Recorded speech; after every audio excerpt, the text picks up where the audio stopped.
এখন বর্তমান প্রধানমন্ত্রী দেন, আমরা এই 5-6 জন মানুষ মিলে আবার পঞ্চগড়ের প্রতিনিধি হিসেবে প্রয়োজনে মাননীয় প্রধানমন্ত্রীর কাছে গিয়ে আমার এই পঞ্চগড়ের সদর হাসপাতালের নতুন বিল্ডিং এটা যে কোনো মূল্যে আমাদের এই বছরের মধ্যে চালু করতে হবে ইনশাআল্লাহ।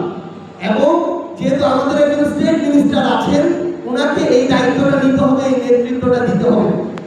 আমরা যতবার কাজ করার চেষ্টা করেছিলাম ঢাকা গিয়ে আমরা দেখেছি আপনি ডিজি হেলথ কিংবা স্বাস্থ্য উপদেষ্টা বা স্বাস্থ্যমন্ত্রী অফিসে গিয়ে বলে আসবেন, 2-4 জায়গায় ফোন দিবে, ফোন দেওয়ার পর হয়ে যাবে, আপনি চলে আসবেন, উনিও ভুলে যাবে, দেখবেন কাজ আর হচ্ছে না। এটা হলো বাস্তবতা। আমাদেরকে ওই জায়গায় দাঁড়ায় কাজটা করে নিয়ে আসতে হবে, তাহলে আমরা বিশ্বাস করি যে আমাদের এই যে হাসপাতালের সমস্যা, মানুষের দুর্ভোগ, এটা আমরা সমাধান করতে পারবো। পরিশেষে আরেকটা কথা বলতে চাই, আমাদের এই যে স্বাস্থ্য সমস্যা, একজন আমাদের সাংবাদিক ভাই একটা ভালো কথা বলেছেন, এটা শুধুমাত্র এই হাসপাতাল হওয়ার সাথে সম্পর্কিত না।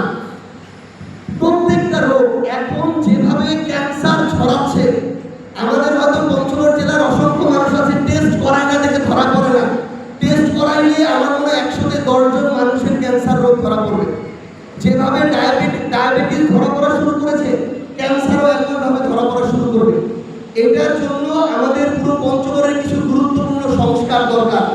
আমাদের এই রাস্তাটা প্রত্যেক দিন দুপুরের পর থেকে রাত পর্যন্ত এই রাস্তাটাই আমাদের সবচেয়ে মরণঘাতী রাস্তা হয়, সেটা অ্যাক্সিডেন্টের মাধ্যমে হোক আর সেটা ধুলাবালি জীবাণু সংক্রমণের মাধ্যমে হোক, যে কোনো মূল্যে।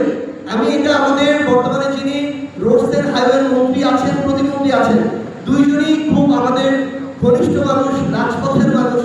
ওনাদের সাথে আমরা কথা বলেছিলাম, ওনারা বলেছেন যে আমাদের কাছে যদি এটা ভালোভাবে আপনারা একসাথে প্রসিড করেন, আমরা এই বাইপাস রাস্তাটার বিলটা, যেহেতু এটা 50 কোটি টাকার উপর বরাদ্দ লাগবে, আমরা এই বছরের মধ্যে পাস করবো। তো আমি আমাদের প্রতিমন্ত্রী মহোদয়কে এই জিনিসটা বলছি যে আমাদের এরকম কিছু উদ্যোগ নিতে হবে। প্রত্যেক সপ্তাহে ন্যূনতম প্রত্যেক মাসে একটা মানুষকে এই রাস্তার জন্য জীবন দিতে হয়। আমার এই ব্রিজ যদি কোনোদিন ভেঙে যায়, পঞ্চগড়ের মানুষ বিচ্ছিন্ন হয়ে যাবে, ছিটমহল হয়ে যাবে। সেই জায়গায় আমার এই বাইপাসটা করা জরুরি। এবং পরিশেষে একটা জিনিস অনুরোধ করি আপনাদেরকে, আমাদের আলাদা মত থাকবে এবং থাকতে হবে।